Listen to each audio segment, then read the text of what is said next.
Sveiki, šiandien gaminsime smėlinį obuolių pyragą, kurį pagaminti pakankamai paprasta ir ingredientų nėra daug. Pyragui naudosime 3 stiklines rupių miltų.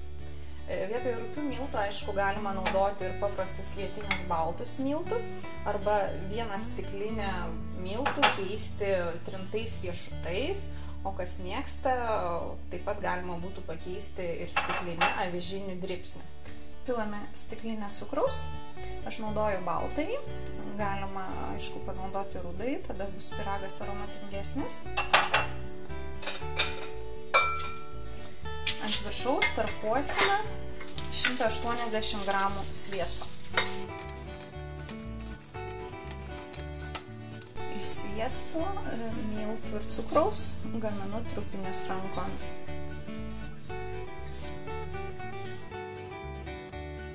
Dabar imamės obuolių.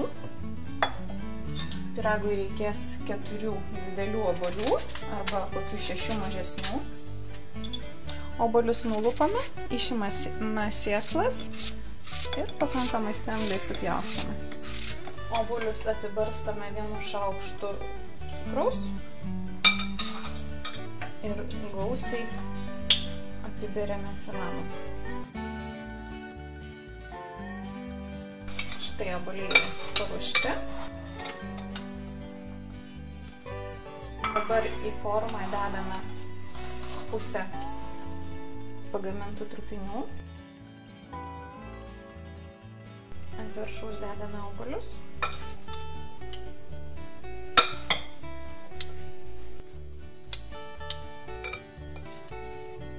Vėl užbarstome trupiniu. Pyragą dedame kepti į 180–200 laipsnių įkaitintą orkaitę ir kepame apie 40 minučių. Štai ir iškepė mūsų smėlinis obuolių pyragas.